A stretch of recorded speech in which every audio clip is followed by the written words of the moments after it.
Good evening, everybody, and welcome to the 2025 School of Nursing and Midwifery Honours and HDR Programs Expo.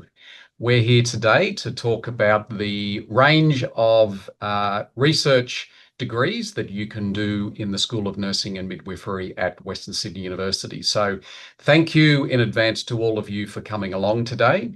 There'll be an opportunity at the end for some Q&A.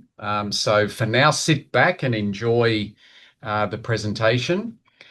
We have some current students from the School of Nursing and Midwifery, and at some points throughout this presentation, we'll be asking them a few questions and they can hopefully share their wisdom and their experience so far as a HDR student. So, my name is Nathan Wilson, and I have the role of the Director of the HDR High Degree Research, that's what HDR means, and Honours Program here at the School of Nursing and Midwifery. First of all, before we get started, I'd like to do an acknowledgement of country. With respect for Aboriginal cultural protocol and out of recognition that its campuses occupy their traditional lands, Western Sydney University acknowledges the Darug, Eora, Dharawal and Wiradjuri peoples and thanks them for their support of its work on their lands, both Greater Western Sydney and beyond. Just quickly, a little bit about the School of Nursing and Midwifery. We are, as is highlighted in yellow there and in bold, just in case you miss it, we are the largest pre-registration nursing degree program in New South Wales and the second largest in Australia. We have both the Bachelor of Midwifery and the Graduate Diploma of Midwifery, as well as the nursing programs. We're ranked in the top 100 in the world for nursing, and we have a number of researchers employed within the School of Nursing and Midwifery that are classified as being in the top 2% of Stanford's list of scientists. So that's quite an achievement for us here at Western Sydney University. We're also a signatory of the United Nations Sustainable Development Goals. To that end, we are ranked number one in the world, not just for 1 year, but for several years, under the Times Higher Education Impact Rankings for sustainability and gender equity under those UN Sustainable Development Goals. So the university is very proud of this ranking, as you can imagine. Just quickly, let's have a look at the research that goes on in the School of Nursing and Midwifery. Now, that circle there, I just want you to focus in on the inner part of the circle, not so much the outer parts. And on the left-hand inner side there, we have areas of research strengths around acute and complex care. CRICKET is an acronym which is about critical care, aging, and aged care, disability and chronic conditions. And then on the right-hand side, we've got a theme that's about women, families and children. And then we've also got two cross-cutting themes, one being mental health and the other being, the acronym is IDEATE, which is about innovation and discovery in education. And technology-enhanced learning. So that's just a bit of an overview of the areas of research strength within the School of Nursing and Midwifery. We also have 3 research groups that are associated with the school, as well as 3 industry-based research centres. And I'm going to talk a little bit more about those later on. So for now, I'll just move on. So the focus today are the Honours and HDR programs within the School of Nursing and Midwifery. Our overview is we're first of all going to talk about the Honours program, and we have 2, the Bachelor of Nursing Honours, the Bachelor of Midwifery Honours. We're then going to touch briefly on the Master of Research degree, then the Master of Philosophy, then the Doctor of Philosophy, or what people refer to as a PhD. And then I'm going to, as I just mentioned a moment ago, touch briefly on those 3 research centres that are affiliated with the School of Nursing and Midwifery. And then at the end, we can have a Q&A session. So before I pass over to my colleague, Peter Lewis, I just want to check with our technical expert and administration guru, Sarah. Is everything going okay, Sarah, with sound and everything else? We all Yes, good? Nathan, it all looks good. Okay, all right. Thanks for confirming that, Sarah. Well, Peter, over to you. Thanks very much, Nathan. Welcome, everybody. My name's Peter Lewis. I have a role in the school at the moment of academic program advisor for the honours programs in both Bachelor of Nursing and Bachelor of Midwifery. And I also coordinate some of the uh, subjects associated with those programs. So I just want to briefly present to you today answers to 3 questions. Why would I do an honours? Uh, what do I have to do when I'm in it? And who is allowed in, or how do I get in? So firstly, why would you do an honours program? So an honours program in either Bachelor of Nursing or Bachelor of Midwifery is about providing you with uh, fundamental research skills under supervision of one of the academics, two usually, of the academics employed by the school in an area of your choice. So a lot of people talk about this being a step up in educational challenge from what they're used to at bachelor's degree level, because it is largely self-directed under the supervision of a supervisory panel. What does it give you? It gives you fundamental but essential research skills to enable you to flourish as a research student at higher levels or as a researcher in your workplace. And it gives you the opportunity to contribute something beneficial or something significant to the profession, the generation of new knowledge. So you transition during the honours program from being a consumer of research knowledge only to being a generator of research knowledge. And there's something very satisfying about seeing your research make a difference to practice. And that'll be a theme throughout today's presentation. The whole idea of undertaking research at any level, including this formative or fundamental or basic level, is to be able to make a difference to practice or make a difference to people's lives. Upon successful completion, students will have the foundations to conduct further research at higher degree levels. Next slide, please. Another reason for doing it is to enhance your career pathways. It has the potential to increase your employment opportunities. In a way, I think that coursework at postgraduate level sometimes doesn't. Coursework at a postgraduate level often means pursuing topics of broad interest, whereas an honours degree gives you the opportunity to pursue a topic of specific interest to you and to your employment. Next slide, please, Nathan. I thought I deleted that slide. There's a whole list of transferable skills that can be developed during the honours program. That's just another reason why to do it. Carry on, Nathan. What do you have to do? Well, we admit people to the Bachelor of Nursing Honours and the Bachelor of Midwifery Honours on a part-time enrolment basis. It is just, well, in fact, it's impossible to do it on a full-time basis, given the workload. So in the first year, you do 2 coursework subjects, one in autumn semester and one in spring semester. The autumn semester subject is about reviewing the literature, searching for and understanding the literature that is pertinent to your topic. And there are 3 assessment milestones associated with that, so that at the end of the semester you've got a literature review upon which you can base your substantive research proposal. Again, this is in collaboration with your supervisors and in collaboration with the subject coordinator of that subject.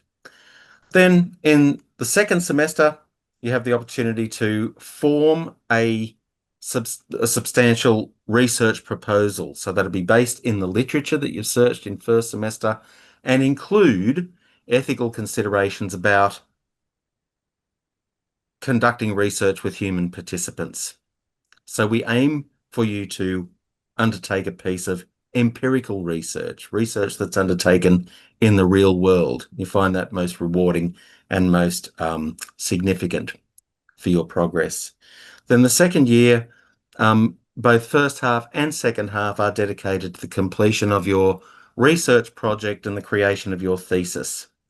So the ultimate product of the honours programs is the submission of a thesis, an argument that demonstrates that you have understood the context in which that you've undertaken your research, have executed a method faithfully, produced results, and are able to interpret those results in terms of your topic.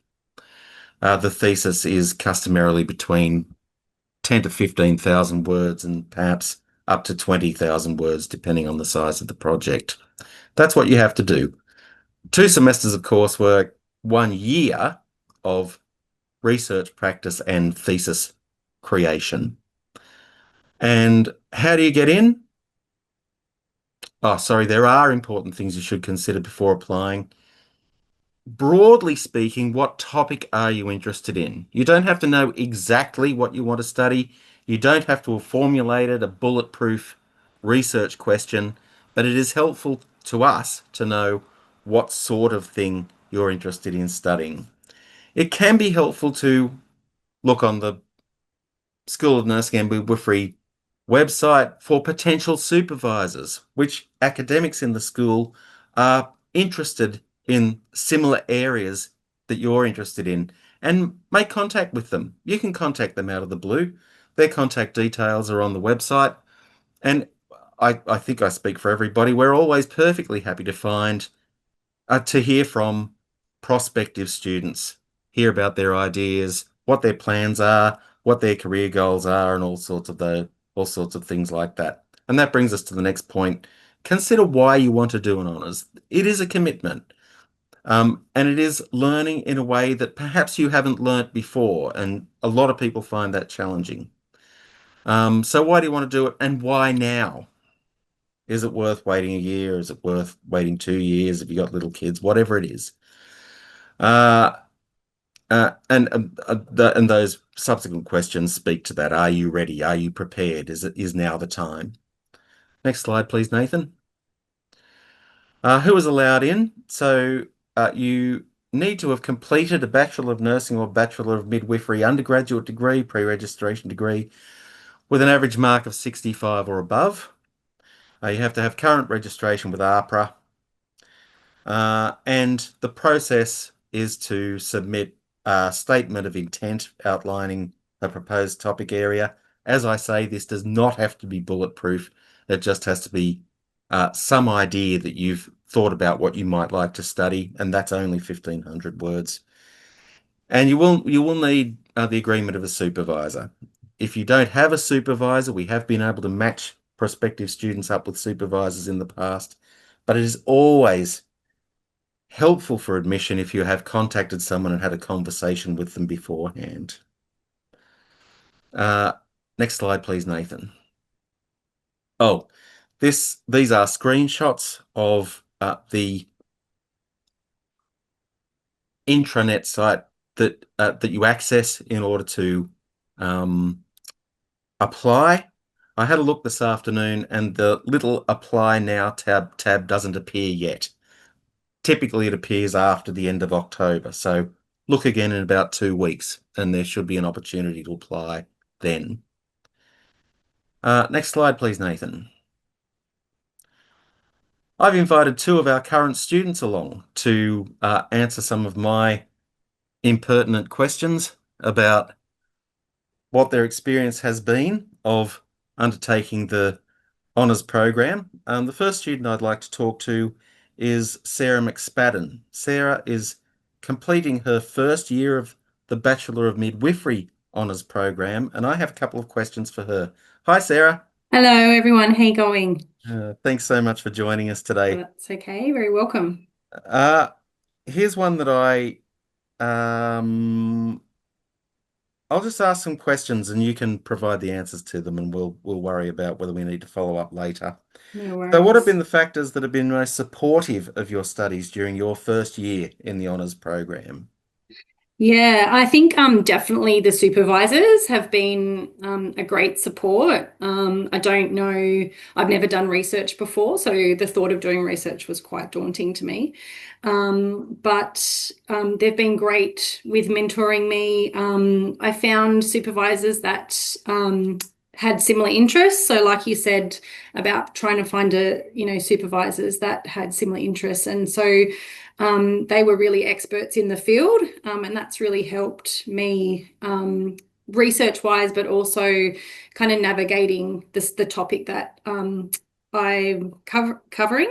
Mm, We meet about every 2 weeks, which has been really good. And so we have regular catch ups and I have three supervisors, so we have regular catch-ups. We also catch up via email. So if I have any questions, they're very helpful with getting back to me, if something comes up. My one of my supervisors said to me the first week we started, kind of if I have a question, look into it for 5 minutes, and if I still don't know, then email her. So that's been, not that I email after every 5 minutes, but it's something to keep in mind that I know that she's always there if I need it, and always happy to help. mm, Um, Other supportive factors would be when I was developing my research question for my literature review, I sat down, had a Teams call with a Western Sydney librarian, and she just helped me really navigate my research topic and my search terms, which have really been kind of allowed me to, undertake and find the information that I really wanted to out of my literature review, which I found really helpful. And she put me in contact with some sessions about EndNote and online courses that I could do and participate in to just kind of help things. I haven't studied for quite a few years between honours and my midwifery degree, so that was really helpful. mm, And then just I think the way that the course flows is really helpful. Like you were saying, the assessments are structured in line with the way that what we need to do. So preparing the literature review, and then the ethics assessment this semester, and then at the moment, preparing a proposal, which therefore prepares for the ethics application. mm. Yeah, they That's would be great, Sarah. yeah. So it sounds like you've had good access to um, helpful resources. Yes, very much so. Yeah, Yeah, that's great. yeah. So, what have been the most surprising challenges? I'm sure you anticipated some challenges before you started, but what have been the most surprising challenges for you in the first year? Yeah, I guess I didn't really know what to expect. I knew it would be a lot of hard work. But I think going into it, I kind of thought that there would be a lot of information and a lot of research out there about my topic. And there wasn't really, which I guess, proved that I did need to do this research. Mm, But that made it a little bit tricky, kind of trying to find the information that I needed. So, having to really kind of hone in on what I wanted to find. Expanding kind of, the years that I was searching between, and my supervisors really guided me on that. If, troubleshooting some things. Yeah, I guess then another thing would be that, managing work, full-time work, um, and I guess family and study, which I knew would be difficult, but I found most helpful just to take, instead of kind of spending all weekend on one assignment, kind of just doing small increments. So every afternoon, every night, just, maybe doing an hour or two or half an hour, whatever I could fit in, and then reaching out to my supervisors early if I had questions was really good. Yeah, and the academics as well if I had questions, just being, asking early so I wasn't kind of stressing about it myself. Yeah. Sure. Yeah. That's great. Thanks, Sarah. And finally, what are you looking forward to most as you approach your second year in the program? Yeah. I think like I was saying, this year's really prepared me for I feel like it's prepared me for next year about undertaking the study. And so I'm really looking forward to kind of the whole project. The research that I'm doing or the study that I'm doing is in my workplace. And so I'm really looking forward to, recruiting healthcare workers and data collection and analysing the information that I collect, just to see what the results are and see what people have to say, and hopefully, can we change some things in our workplace for the better. Yeah, looking forward to translating your research into Yeah. practice. Yeah. Yeah, that's fantastic. Yeah. Thanks so much for your contribution tonight, Sarah. That's great. That's okay. Very welcome. Thank you. Thank you. Can I just move on now to Sheetal Sood? She is one of our Bachelor of Nursing Honours students who is approaching the completion of her honours program, approaching the end of her second year. Welcome, Sheetal. Thanks, Peter. Thank you so much for inviting me to share my experience. It's a No privilege to be problem. part of the conversation, and I truly appreciate the opportunity to contribute. Thank you so much. That's great. I'm sure you've got a lot of insight to share with us. And I'll so definitely try. yeah, the first thing I want to ask you is for the guests on our webinar today, what are the three most important things that you know now that you wish you'd known at the beginning of your journey in first year? Yeah, definitely. I think most importantly, learning to manage my time realistically. When I first started this journey last year, I thought I could just fit in my honors work around everything else, my full-time job, my casual job as a clinical nurse, and my family and my kids. I quickly learned that research takes a lot more time and mental energy than I expected. So now, this year, I've been really, really good with planning my weeks carefully. I've been setting very small, realistic goals, and I'm giving myself time to think and reflect instead of rushing. So it's made a huge difference to my progress and definitely my stress levels as well. And I would definitely say that it's okay. So those who are planning to start this program, it's okay not to know what you're doing. That was me most of the time last year in the beginning. In first year, I thought everyone else had it all figured out. Their methodology, their data collection, everything was all sorted. Meanwhile, I was Googling thematic analysis, naturalistic inquiry, I think for the 10th time.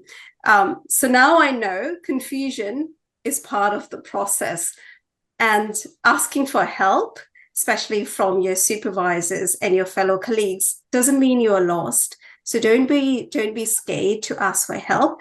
It only means that you are learning, and it's just a learning process. And I think the last thing I would say is, remember, don't do honors alone, and you need to find your people.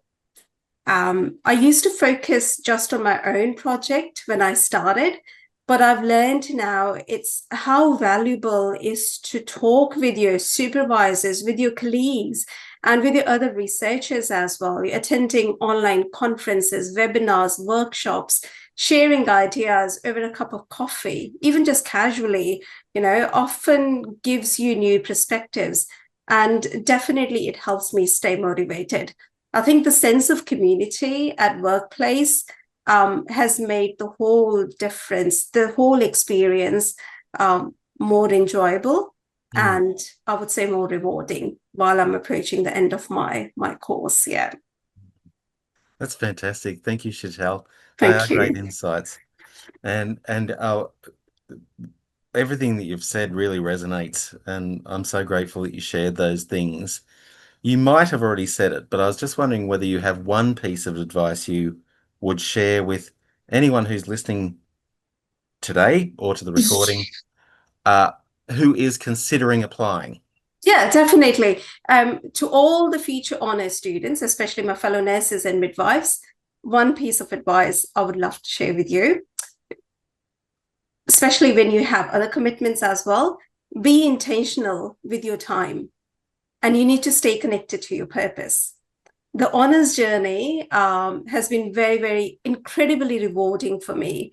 But trust me, it's also demanding. At stage, I felt that, oh my God, I can't do this anymore. But I had really good support from my supervisors and I survived.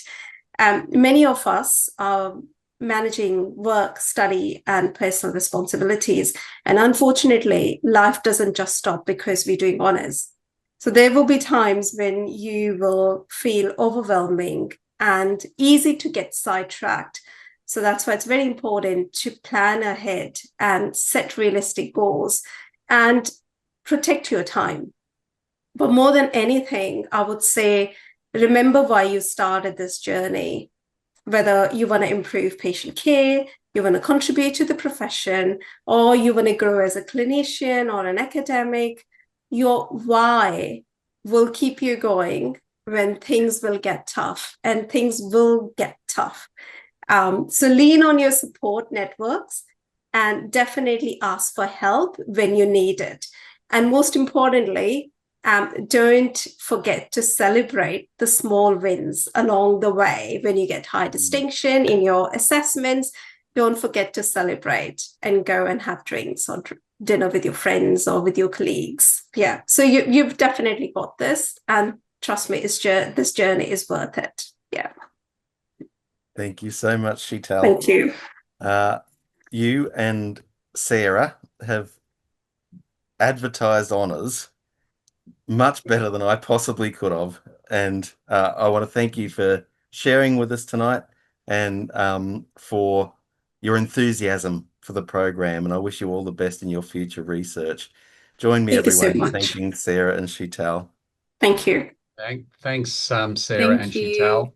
And also thank you very much, Peter, for giving a very thorough overview of the honours program. So Peter's email address is listed on the screen there. And as Peter mentioned earlier on, all of us at Western Sydney University are happy to receive emails from anyone that's interested in the honours program or the other programs I'm about to talk about. But there's Peter's email address. And Peter, the closing date is the 31st of January. That's correct. Yep. Okay. Is there anything else around enrolment and applying that anyone needs to know, or if they've got any questions, they can email you? They can email me, they can email Sarah, but I understand that applying through the website is very intuitive and quite easy, and so the first stop is to when you come to apply is to go on the website, find that apply now button, and start the process from there. Okay. All right. Wonderful. Okay. Well, thank you very much, Peter, and let's progress our journey through the other HDR programs. So I will now talk about the Master of Research program at Western Sydney University. So unlike the honours program, which is a School of Nursing and Midwifery run course, the Masters of Research is actually a Western Sydney University run course. And there is a graduate research school who oversees everything to do with the Masters of Research degree. So what is the Masters of Research? Well, basically, what I've got listed there on the slide is it's broken up into two stages, similar to the honours, where you have the coursework in stage 1 and then the research in stage 2. Now, this is as it stands at the moment. The Masters of Research is undergoing a review, and I understand that in 2027 they are going to change the Masters of Research. And it looks like at this stage that the change will be that there will be fewer credit points in the coursework phase with a heavier emphasis on the research phase. So at the moment, this is what it looks like, but that will change down the track to being more heavily weighted toward the research stage. So with those coursework units, there are core units that the Graduate Research School runs, and then there's a range of electives that the schools run. So for example, if you can imagine enrolling in the Masters of Research and you have an expertise in history, then the electives that you're going to choose for your research are going to be completely different to the electives that you might choose for, say, nursing or medicine or psychology or anything in the health sciences. And that's why they've got the electives there. They are specific to your discipline area.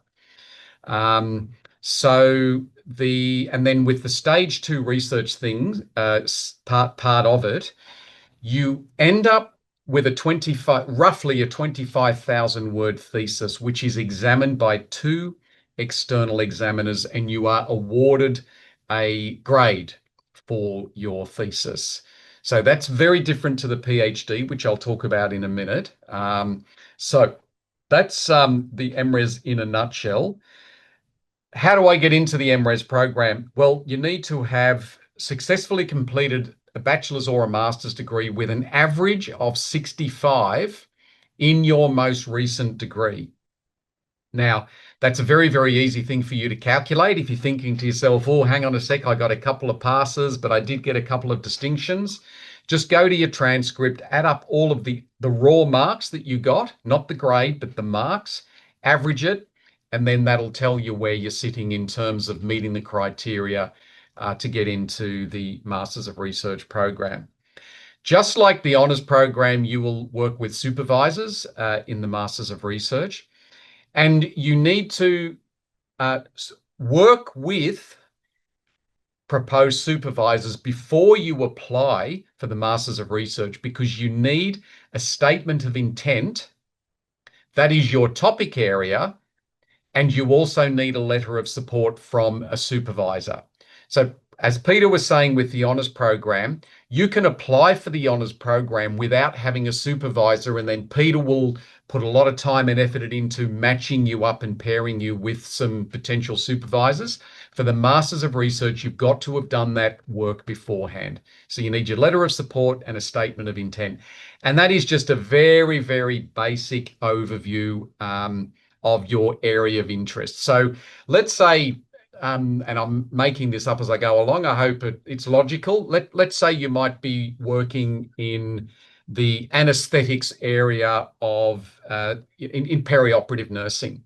And let's say you're a clinical nurse specialist and you have a real interest in some of those complex issues around consent for nursing procedures and consent for nursing interventions and the difference between assent and consent and so on in that sort of anesthetic context. Then you just need in your statement of intent a general summary that that's what you're interested in, and then the supervisor will then say, I support this candidate's application or this applicant's information, and the topic that they propose to study meets the criteria.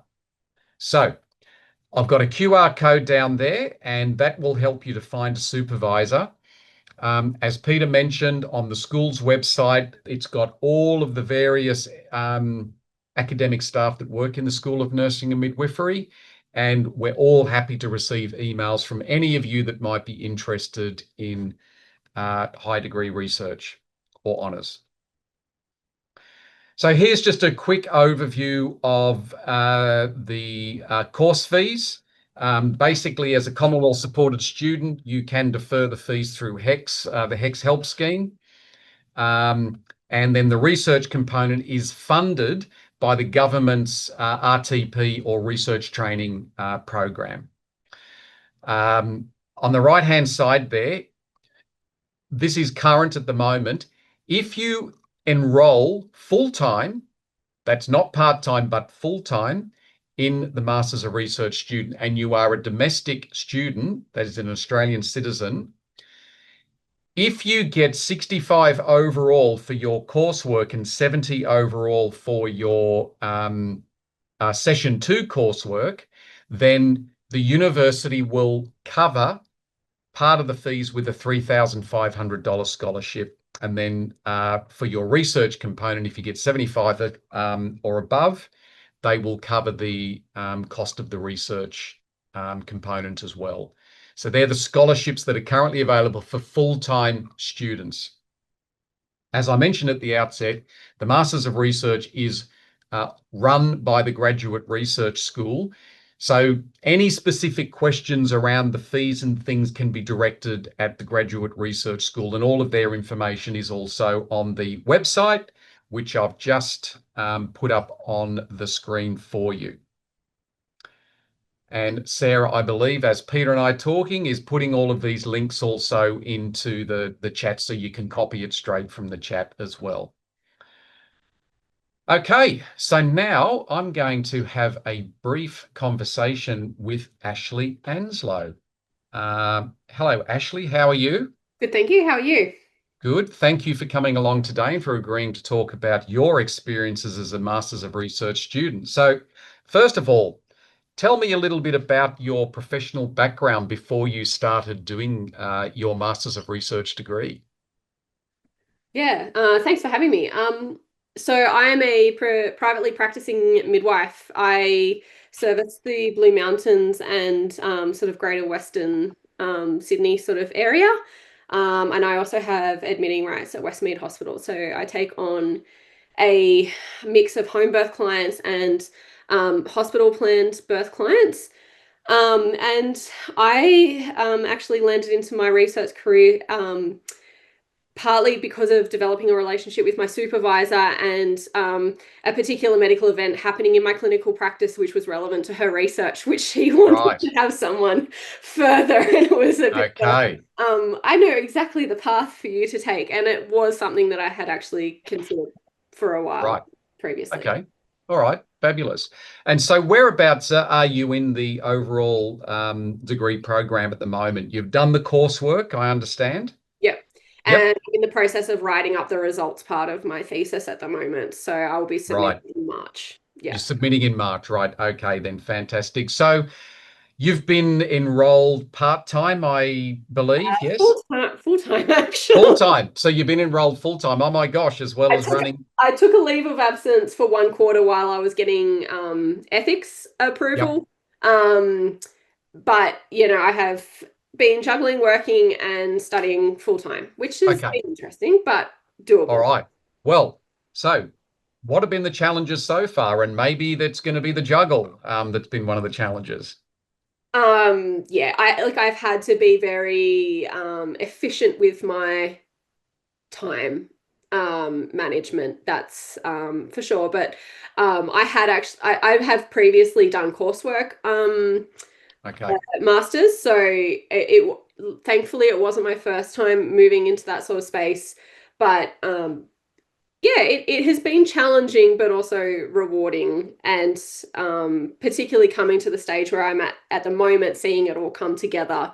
But yeah, time management, you know, and like in my circumstance, in some ways, because I work on call 24/7, it can be more flexible than, say, if someone was in a you know, a clinical role with, say, Monday to Friday work or something, or set shifts.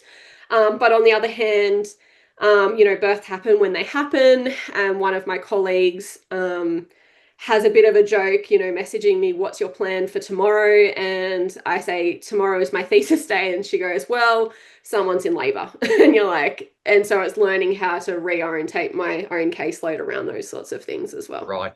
Yep. Okay, then. And so just quickly, so your research was an interview-based study. So you've conducted some interviews with some research participants, yes? Yeah, so I've done qualitative research. So I've been looking at women's experience of uterine rupture when they're planning a vaginal birth after cesarean. Yep. Okay. And approximately how many interviews did you need to conduct for your master's? Yeah, I guess so. In qualitative research, you kind of look at it as when you reach data saturation is when you start having recurring themes coming out, and when you're entering into those interviews, you're not getting any kind of new information. So because I am interviewing people who have experienced what is classified as a rare event, Yep. my interviews took quite a long time, but I managed to find 9 participants across Wow. Australia who have had uterine ruptures in the past 10 years. Yep. Okay. All right. Fabulous. Actually pretty happy with, I was aiming Yeah. at 10, but I'm pretty happy with the 9 that I've got. Excellent.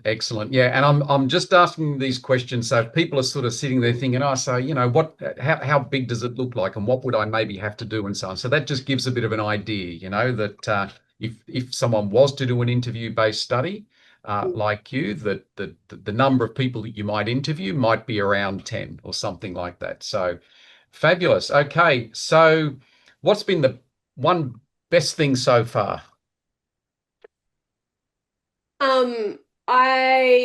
I feel really lucky to actually have the information that these women have shared with me. And I think it's really important to have their voices heard because it is such a rare event. When I first told someone what I was considering doing as my research topic, they kind of laughed and went, well, of course, that's a horrible sort of thing to happen, and that's really traumatic. But one of the things that has come out of some of the research that a lot of the Western academics have done around birth trauma and things like that has shown that the way people experience things is not necessarily related to the medical events, but more how they were treated. And Right. that has very much come out in my research, in that some of the women have actually even called their rupture like their redemptive birth experience, and it was about how they like being educated and being knowledgeable, and then how they were treated. And in some cases the hospital actually regained those clients' confidence in them after having a good experience, because they'd previously had bad experiences with the hospital. Yep. We actually know how to deal with emergencies quite well. So Okay. that's been really, that's cool to see. Yeah. Okay. Wonderful.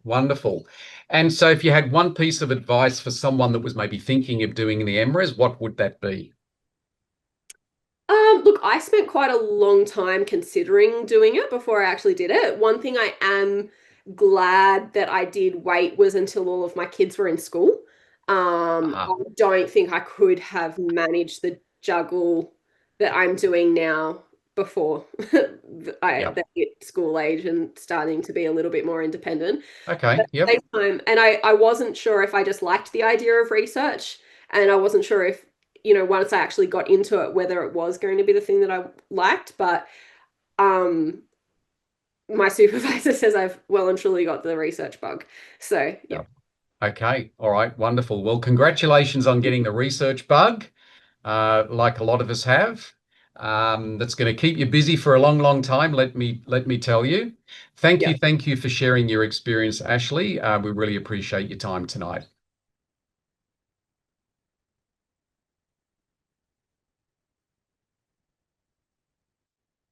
Okay, so moving on now, if I can get this to work. Undertaking a Master of Philosophy or a Doctor of Philosophy. Now, the Master of Philosophy is different to the Master of Research in that it is primarily undertaken as a program of research. You'll remember in the Masters of Research that I said that there was the first half of it was coursework, and you had to do some core subjects and then some elective subjects. The Masters of Philosophy does not have those coursework subjects at all. It doesn't mean that you may not do some kind of learning throughout your candidature. So, for example, if you were going to do a study that required you to learn how to do some statistical analyses, you might do some undertake some training around using a statistical software package or something like that. So it's not that there isn't some learning to do. There's lots of learning to do, but it's structured very differently in that it's primarily a program of original research. Unlike a PhD, though, it's smaller than a PhD. And so it's suited for people who have got a little bit of research training, but maybe don't meet the entry criteria for a PhD. And we'll talk about the entry criteria for a PhD in a minute. Sometimes what people do is that they're not quite sure, even if maybe they can meet the entry criteria for a PhD, they may just enroll in the Master of Philosophy to see how things go. And then if things go well, they might then transfer into the PhD program. And so it's a full-time 2-year or part-time 4-year program. And there is the QR code for all of the admission criteria for the Masters of Philosophy, and Sarah will put the link in the chat there. But basically, you need a bachelor's honours degree or a bachelor's degree plus demonstration in an appropriate discipline of the capacity for research that is deemed acceptable for the preceding stage of the degree, and so on. We can also take into consideration some of your work experiences or other outputs, and also qualifications that might be deemed equivalent to the requirements laid out above. Again, if you're unsure, you can send an email to myself, or you can on the further information link there, it'll take you to the Graduate Research School website, where there'll be more information about it there.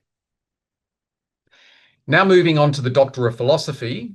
The idea of a Doctor of Philosophy is for you to break new ground, is to uncover new knowledge about something, whether that's discovering new facts or new theories or reinterpreting something in a new and novel way. When you do a PhD and graduate, you then it's like getting your license to research, and so then it means that you can then be an independent researcher rather than a researcher that's being supported and supervised by your supervisors.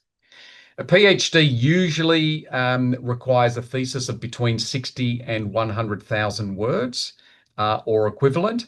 There are some differences with people that these days often put publications into their thesis, but we're not going to get into that. And the PhD is 3 years full-time or 6 years part-time. And here is the link to the admission criteria and further information for the PhD program. For the PhD, it is different to the Masters of Philosophy in that you need an honours degree, first or second class, or a Masters of Research. That's why we have the MRes program, or a Masters of Philosophy degree, or degrees from other universities that are potentially the equivalent of the above. We can also sometimes take into account some of the other things that you may have done in your working life, but they are at the discretion of the relevant school dean or institute director. But fundamentally, the admission criteria are as is listed there. And as I mentioned, for more information, you can follow the link. So now I'm going to stop sharing my screen, and we're going to have a bit of a conversation with two of our PhD students in the School of Nursing and Midwifery. So what we may do is start with Namitha Thomas. And the reason I want to start with you, Namitha, is because you're not a nurse. So can you just tell us a little bit about your professional background before you commence the degree, and also roughly what your topic is? Thank you, Nathan. First of all, thank you for this opportunity. So I come myself from a dental background. I'm an overseas trained dentist. So after my post-graduation studies, I was looking to explore the opportunities of PhD. So I'm an international student as well. So I wanted to do something on women's oral health because of my personal experiences during pregnancy, as well as some of the experience shared by women around me. So it led me to take up a topic on menopause and oral health.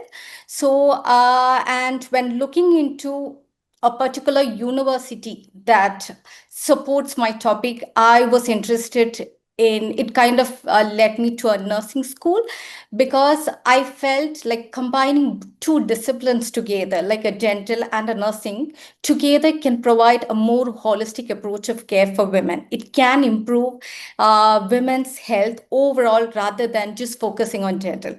So that is where which led me to the nursing school, and currently I'm a final year PhD student exploring the perceptions and practices of oral health among women in menopause. And I also look into strategies such as looking into the role of non-healthcare providers like doctors, nurses, about how they could support or address the oral health needs of women in menopause. Okay, wonderful. Thank you very much for that comprehensive summary there, Namitha. So, challenges. What's been the number one challenge for you so far? I could write a page on challenges. Okay, well, just one. Especially as an international student. So first of all, my PhD journey was not a smooth transition. I had to leave my 2 year son overseas and come to Australia, so which was emotionally very difficult for me. And once arrived in the country, settling here, juggling part-time jobs and research, I had lots of difficulties in writing, communicating about my topic, especially like coming out of my comfort zone. Initially, I still remember my first HDR conference where I was asked to present my findings of my first year PhD to faculty members and students.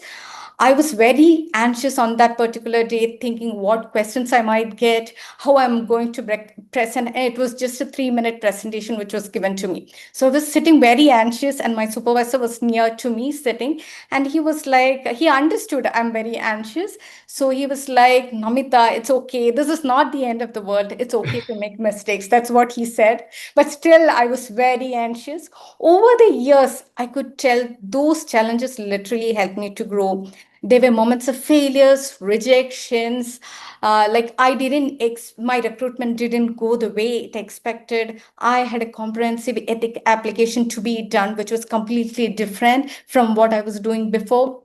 I was a bit hesitant to talk to people, but all those challenges literally helped me to grow. Today, looking at the research awards, media recognition, I can tell this journey has made me more confident, and it helped me like I became more resilient. Today, I can undertake a research project independently. So that's what those challenges helped me, I could tell.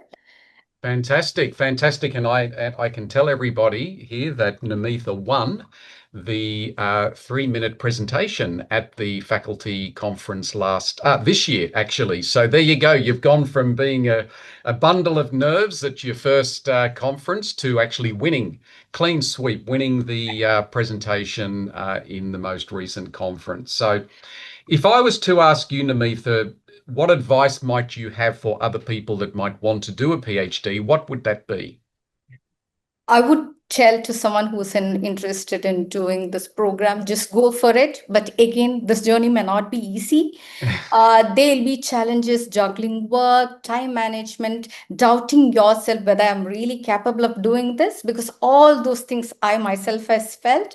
But again, at the end of the day, all those challenges will literally help you to grow. And moreover, you will be surrounded with the people who can literally support you.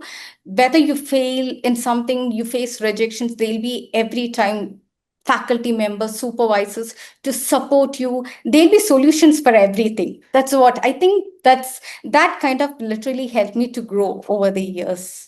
Fantastic. And Yeah. look, it's been wonderful, Namitha, to hear you talk about your journey of personal growth while doing a PhD. It's definitely, the PhD is an uphill journey without a doubt. And if something can go wrong, it will go wrong. But as you say, with all of the support that you've got from your network around you, it makes it achievable, and you've grown as a person during that journey. So thank you, Namitha, for sharing that with everybody. Thanks, Nathan. I will now turn to Alicia, Alicia Deegan. And just quickly, Alicia, I don't know whether you were going to mention this or not, but I'm going to mention that Alicia does not live in Sydney. Alicia lives in Tasmania. And so Alicia's PhD journey has been conducted, I guess, remotely, using Zoom and so on for the last couple of years. And so that's just something I wanted to add as well for anyone that might be out there that maybe doesn't live in the Sydney Basin. And, you don't have to come to the university campus all the time at all. And Alicia's an example of someone that's lived in Tasmania for her journey. Alicia, so tell us about what you did before you enrolled in the PhD and what your topic is. So I am a registered nurse, have been for a number of years, started out in a paediatric kind of setting and then moved into a disability setting. So I really kind of, I think that working for a long period of time or working for, a period of time in that, in the community, working in your job, sets you up really nicely to find a topic that you're interested in. Sometimes I meet people who are kind of doing a PhD that is someone else's topic and they just kind of wanted to do any PhD. I really believe that, particularly for myself, it was super important for me to find a topic that was mine, because that's what's kept me interested and engaged with this. So my topic is about finding ways for delivering CPR to people in wheelchairs. So it's quite a niche topic. There was, Ashley said it before, there's very little available, so that made it kind of difficult to find literature and stuff about that. But finding that topic of my own has been really key to keeping my interest and passion about this, big piece of work, really. Yeah, fantastic, Alicia. So what have been the main challenges for you so far in your journey? I think, like a lot of other people, is the time thing. But for me, when it comes to time, it is how fast it has gone. So I'm studying in a full-time capacity. My full-time, like my 3 years, has just kind of ticked over. And so it will be sort of three and a half years before I'm finished. But just how quickly that time goes. When you start, you're sort of thinking, oh, I've got 3 years, I've got forever to do this. And all of a sudden you find yourself in a position where you're like, I've got 2 months until 3 years is up. And how did that happen? Yeah. Yeah. Okay. So it's about it being organized and really pushing yourself from the get-go. Yeah. Yeah. Fabulous. And so what's been one of the positives so far for you?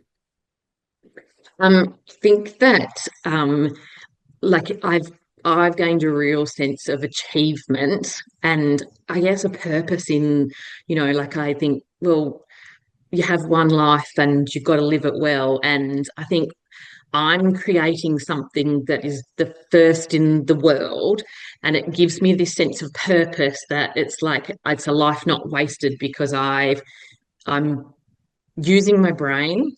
I'm potentially creating something that will change the course of other people's lives.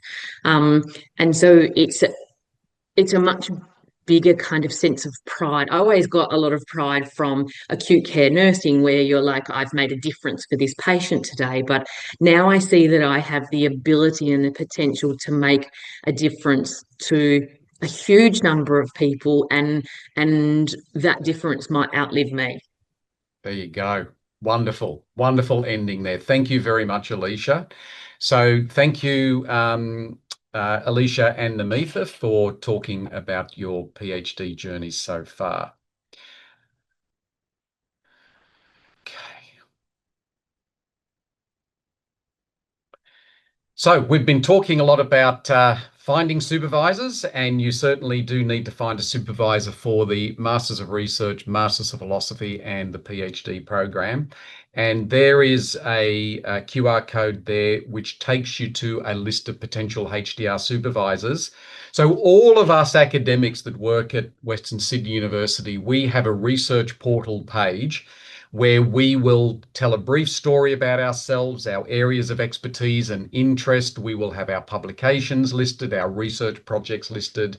So you can also, if you've got a really, really clear idea about maybe the topic area that you're interested in, you can just do like a Google search, Western Sydney University research, and, type in, some keywords around your topic, and it will potentially then take you to a supervisor as well. But this list of potential supervisors is very, very comprehensive. You can contact me. There's my email address. And Sarah Rossi is our Research and HDR Administration Officer, and that's Sarah's email address there, research_at sonm@westernsydney.edu.au. So either Sarah and I or I can answer any of those questions that you might have around finding a supervisor. At the beginning, I mentioned about some of the areas of expertise that we have in the school and some of our research themes, and that we have a number of research centres. So I'm going to just talk very, very briefly about those. And so the first one is we refer to as TRESI, because we're all into acronyms in academia. But TRESI means the Translational Research and Social Innovation Hub. And Professor Lynn Kemp is the director of TRESI. And they're all about implementation science. And if you're, wondering what is implementation science, go and have a look at the TRESI website. And what you will also, I also want you to know is that TRESI currently has 2 full-time PhD scholarships that are potentially available for students that want to commence in 2026. And the first of those is about improving the financial well-being of families through connecting health and social care services together.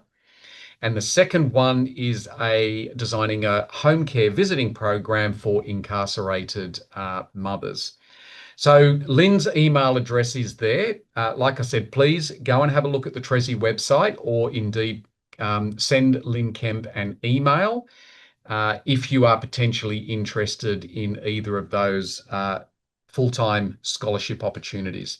And I should just say that a full-time scholarship is a tax-free scholarship, and it's approximately $35,000, $36,000 a year tax-free at the moment. So they're a wonderful thing to have. Both Namitha and Alicia have scholarships as well, which means that you don't have as much financial pressure, I think, to work and so on. And they're, very, very helpful. So definitely some great information on the TRESI website there. Now, again, another acronym, ACO, the Australian Centre for Integration of Oral Health. And Ajesh George is the Professor and Director of ACO. This is an Australian first ACO, and it's a partnership between the school, various local health districts, New South Wales Health and professional organisation, and it's all about developing integrated models of oral health care across the lifespan. Ajesh has got one of the, and affiliates of the centre have got a great track record in supporting and completing HDR students, not only from nursing, but also other areas. And ACO also has a PhD scholarship, which commences in 2026, which is about oral health and diabetes. So if that's something that potentially interests you, reach out to Ajesh. Ajesh would be more than happy to hear from you, to talk about what they do at ACO and to talk about that scholarship opportunity. I'm not even going to try to say this acronym. CNMR is what it is. And this is based over at Nepean Hospital, and Loretta Luck is the Associate Professor and Director of the Centre for Nursing and Midwifery Research over there. So also over there with Loretta is Shayla Media, who is a midwife. And so together they work very, very closely with the clinicians in the Nepean Blue Mountains Local Health District, and particularly the nurses and midwives in that LHD. And they do a lot of capacity building within the LHD and a lot of very applied research. And so if that's something that might interest you, or you've got a connection with the Western Sydney and Blue Mountains LHD, reach out to either Loretta or Shayla. They would love to hear from you. Now, Donna Hartz is professor and director and Donna is based at Blacktown Hospital, and that's the Western Sydney University and Western Sydney Local Health District Midwifery Research Centre. And there's a photograph of Donna and her team, Karen and Wimbai. And they're doing some fantastic research over there specific to midwifery. And Donna also does a lot of research around Aboriginal maternal infant health as well. So if that's maybe an area that interests you, then Donna's someone that you should reach out to over there at Blacktown. And the Southwestern Sydney Nursing and Midwifery Health Alliance, our representative at that alliance is Professor Ali Hutton. And so this is an alliance of academics and researchers from a host of different universities, not just Western Sydney University. Ali is our representative at the alliance. This is based over at Liverpool Hospital in the Southwestern Sydney Local Health District. Josephine Chow is the chair and the deputy director. And Ali's expertise is in children and young people. And I think Ali's also done a lot of research around events management and festivals and things like that, and drug use and so on. And Ali's fantastic. And there is Ali's email address there. So if anyone's potentially interested in research that involves young people, then Ali is the person to contact. And like I said, she's based over there at Southwestern Sydney LHD. So that ends the presentation. We can now have a Q&A. I realise that I'll stop sharing now, that there's a lot of information that we've just covered, and we've gone at quite a rapid pace there because obviously we don't want to bore you to death for 3 hours. We want this to be to the point and punchy, but to give you enough information that gives you something to take away and ponder. Now, if I was to have a look at the chat and to see if there's any questions in the chat, there is a question there from Jennifer M. How does an internationally educated registered nurse, last undertaking a bachelor's degree in 1999 and a nursing degree in 2004, convert to this admission criteria within the system? ARPA registered an Australian citizen now. That's fine, Jennifer. As I mentioned, for the entry criteria, it's about equivalence as well. And so if you have an equivalent degree from overseas, then that is perfectly fine. Namitha mentioned that Namitha is an international student, and Namitha did her undergraduate studies overseas. And Namitha is a perfect example of someone that does not have Australian qualifications. So equivalence is the key here. And you can certainly contact the Graduate Research School if you want to talk about where you got the degree from, when you got it, and what the subjects were, and so on. Okay. We've also got a question, Nathan, regarding the TRESI scholarship, if that's for international students as well. My understanding is no, it's not for international students, those scholarships there, because those two scholarships are Western Sydney University funded scholarships, and they're only open to domestic students, those two in particular. And also my understanding is that the scholarship that Ajesh is offering is also only open to domestic students and not international. I've got that right, Sarah? You're nodding there? Yes. Yes, thank you. Yeah. So, and a part of the reason for that is because there's a whole host of visa issues as well with international students, but these projects must commence on the 1st of January. There are time pressures around the funding and the research grant for these projects.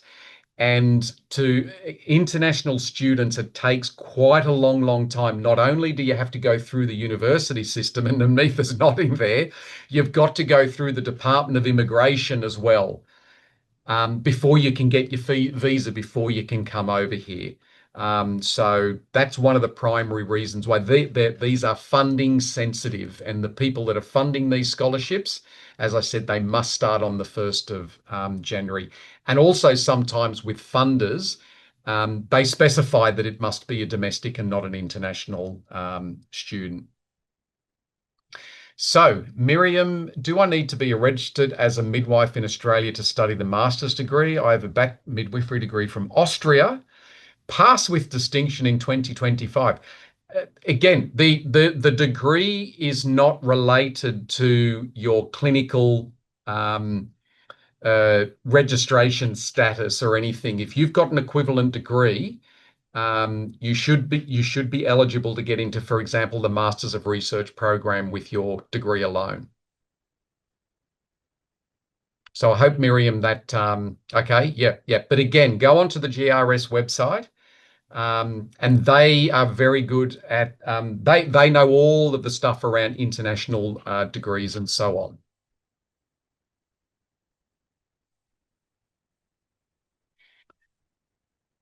Okay.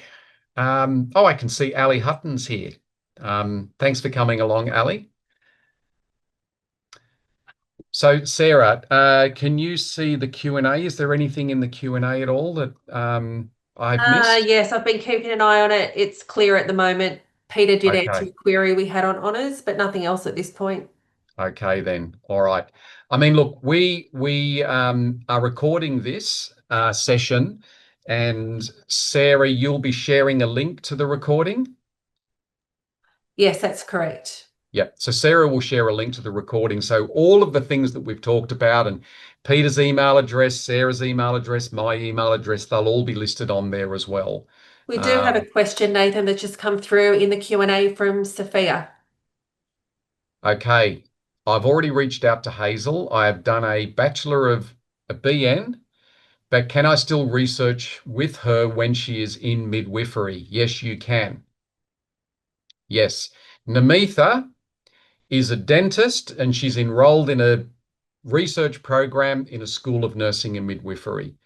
And so if you have met Hazel and you are interested in working with Hazel, provided Hazel is happy to work with you, and if the topic is connected with Hazel's area of expertise and so on, absolutely there's no reason why you can't work with Hazel at all. In my time here at Western Sydney University, I have supervised students that have not been even a health professional at all. Peter, were you going to say something?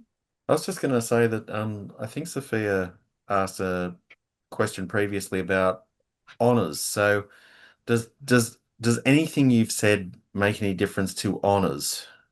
If would she be only admissible to Bachelor of Nursing honours if she's got a BN? Yes, but it doesn't mean that Hazel can't be a supervisor. Great. And you can't work with Hazel in a supervisory capacity. Yes. Yep. Yep. Okay. Q&A. Open to. Oh, yep. Yep. Sorry, I'm playing with all of the buttons here and I'm looking at all of the stuff. Okay.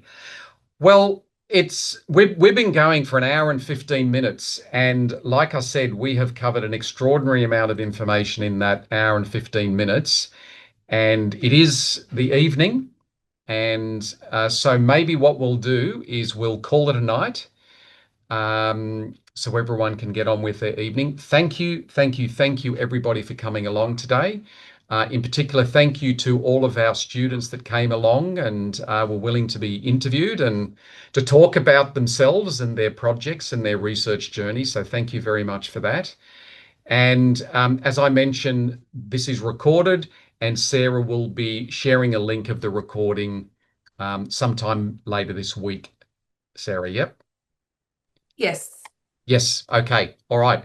Well, thank you. Good night, everybody. And I look forward to hearing from some of you via email in the future. Thank you very much. Bye, everyone.